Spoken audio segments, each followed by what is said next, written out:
Selfishness has gotten a bad rap. People do a lot of thoughtless things that help themselves and harm others. And this is what most people think of as selfishness. And when people think of the opposite of selfishness, they think of selflessness or altruism. Altruism is commonly thought of as helping others with no thought or expectation of reward. It might even be an act of self-sacrifice, like saving a loved one's life at the expense of one's own. So if helping yourself at the expense of others is wrong, then its opposite, altruism, must be good, right? Well, not exactly. Like many aspects of human behavior, there's a shadow side to altruism, and there is indeed a light side of selfishness.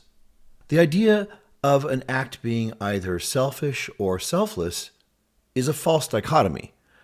The word dichotomy comes from a Greek phrase meaning to cut into two pieces. A false dichotomy is when people try to make a clear distinction between two things when they are really intertwined parts of a whole. In this case, what I mean is that an act that helps others always benefits the one who performs it. The benefit here doesn't necessarily mean that there is any direct thanks or reward expected, but doing something that you feel good about, even if you do it in secret, well, you feel good. And that's your reward. In fact, you wouldn't do it if it didn't make you feel good.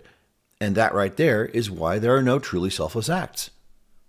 Personally, I get quite suspicious when someone says they're doing something purely for the benefit of others. No, it's also to their benefit. They're at least doing it because they want to do it and because it makes them feel good. Or maybe they're telling that story because there's something that they want that they don't want to talk about. The idea that there's anything wrong with doing something because it makes you feel good is a big problem. Even in the Bible, where it tells believers to give in secret, also promises that God will see and reward them. So even in cases where the giving itself doesn't feel great, the idea of a future reward in heaven makes up for it. What about the ultimate sacrifice? Laying down one's life for a loved one or for a cause you believe in. Isn't that completely selfless? Well, think about it. For someone to sacrifice their life, they would have to know that they would not want to live in a world where they failed to give their all. Perhaps their loved one would die when they could have intervened to save them.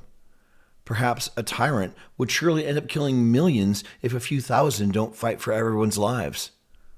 When the stakes are absolutely life and death, knowing you did everything possible might be the only way to live with yourself, even if it means you might end up losing your own life.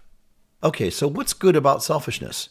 We've already seen that there's no such thing as a selfless act.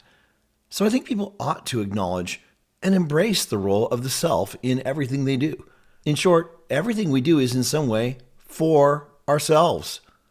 But even saying that will raise some eyebrows. But I'll take it a step further. In many cases, the only right way to act is in one's own self-interest. When you fly on an airplane, the safety instructions you hear always say that if the cabin loses pressure, you need to put on your own oxygen mask before helping other passengers you're with. Why? Because in that situation, you may have only seconds before hypoxia overwhelms you. If you don't put on your mask and you pass out, you can't help anyone else, much less yourself. In the same way, taking care of your body and psyche should be your highest priority, especially if you want to care for others. And by the way, your psyche is your whole mind, not just the conscious and rational parts you usually think of as you. I think the simplest way of putting this is that you should love yourself. If you're neglecting your body or wasting your life energy on bad habits or addictions or wallowing in fear or other negative emotions, or allowing your mind to become weak by not learning or practicing thinking deeply, and then you try to do good for others, you quickly wear yourself down until you become physically or mentally sick and unable to help anyone, yourself included. Healthy self-love is like oxygen, and if you're suffocating, how can you help anyone else? People who don't love themselves enough tend to love in needy, clingy, and sometimes abusive ways. I practice the idea that you should always love yourself first and best. I believe it is out of the overflow of healthy self-love that we are then able to authentically love others. If you think you may have problems with loving yourself, don't despair.